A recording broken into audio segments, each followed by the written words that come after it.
Salut toi, tu regardes la vidéo 3 de ma chaîne Lily Cré.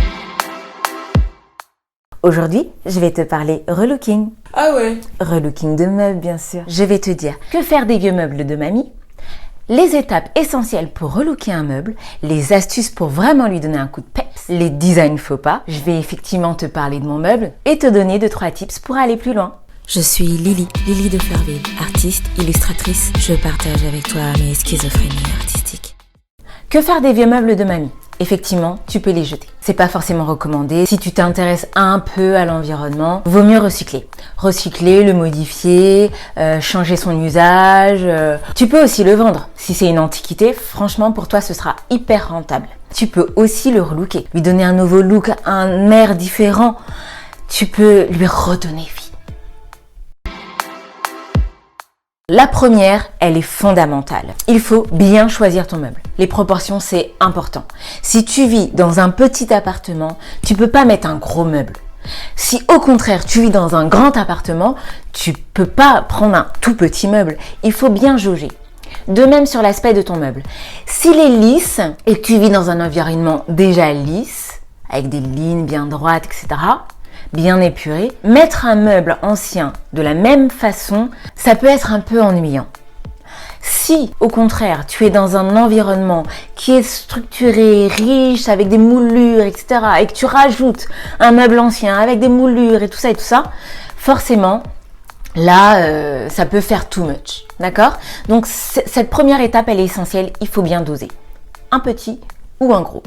Un lisse ou un structuré. Deuxième étape, désosser ton meuble, enlever les tiroirs, enlever les portes, enlever les vis, tout ça pour aller à la troisième étape, qui est d'avoir une surface saine. Ça veut dire décapage, ponçage, limage, rebouchage, tous les mots en âge.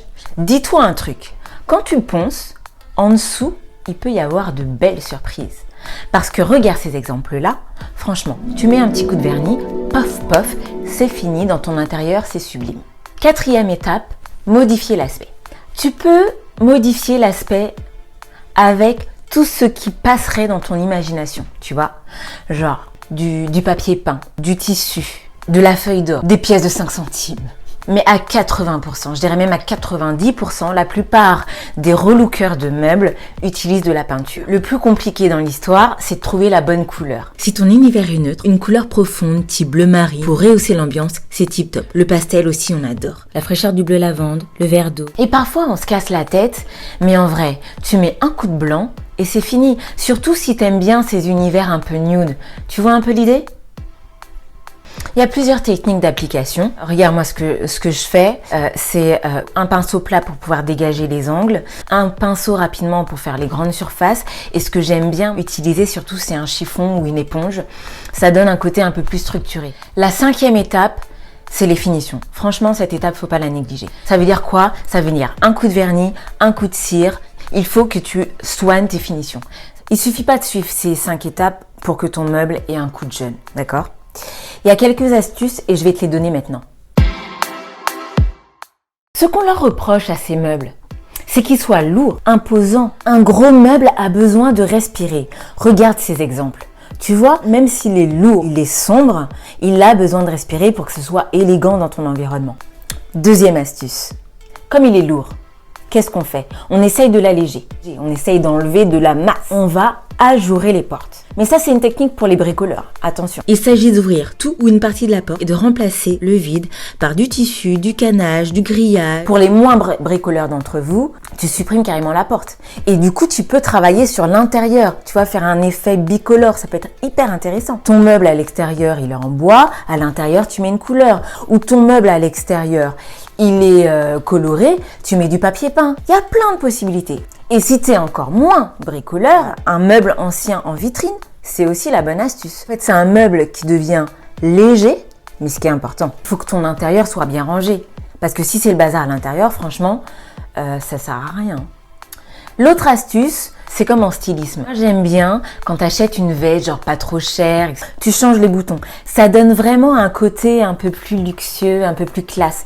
Et ben c'est pareil pour ton meuble en fait. Tu vois, tu utilises les poignées super front, c'est hyper sympa, ou leur piétement, ça change ton meuble, ça lui donne vraiment un coup de peps. Et si vraiment t'as pas envie de te prendre la tête, en fait, cette vidéo elle est pas trop pour toi, quoi. Désolée. Je voulais commencer cette rubrique avec 2-3 visuels de meubles restaurés d'une façon tellement... ça te donne la nausée. Allez, balance! Non, franchement, je vais pas le faire. Non. Et puis le design, en vrai, entre nous, c'est hyper subjectif. Donc voilà, le seul conseil que j'ai à te donner, au niveau des couleurs, si tu sais pas, tu prends une seule couleur et tu retapes ton meuble avec cette seule et unique couleur. Si vraiment tu as envie de donner un côté un peu plus dynamique en mixant les couleurs, etc., franchement, je te conseille, appelle quelqu'un qui incarne le design. Tu vois ce que je veux dire? Tu parles de toi, là? Oui, je parle de moi. Un autre design faux pas, le ponçage. Je t'avoue un truc, je déteste le ponçage. Pour ceux qui, comme moi, n'aiment pas trop le ponçage, la poussière, tout ça, il y a des mecs hyper intelligents qui ont créé de la peinture à base d'eau qui permet vraiment d'éviter l'étape ponçage. Mais bon, c'est toujours mieux de poncer. Regarde là, mais qu'est-ce qu'elle fait sur cette vidéo? Pourquoi elle met pas de sous-couche? La sous-couche, c'est important pour cacher les imperfections. C'est un peu comme le fond de teint, tu vois, pour s'assurer aussi que la peinture finale adhère bien et pour révéler la vraie couleur de la peinture choisie et réduire un maximum le nombre de couches finales. Mais si tu as envie d'avoir cet effet un peu laiteux de ta couleur ou un peu transparent, hein, bah alors dans ce cas-là, oui. Je te dis go, évite la sous-couche. Et le vernis. Avec une application de fond dur, le vernis protège le meuble des chocs, des agressions. Et moi, par exemple, tu vois, j'ai pas mis le vernis tout de suite. Résultat des courses, j'ai une belle trace et j'ai dû recommencer. Donc attention, le vernis, c'est important. Au final, moi, ce meuble, je l'ai relooké en 16h30 à peu près. Temps de séchage compris. J'avais de la chance parce que le ponçage était déjà fait. Là où j'ai un peu galéré, c'est sur la modification des poignées.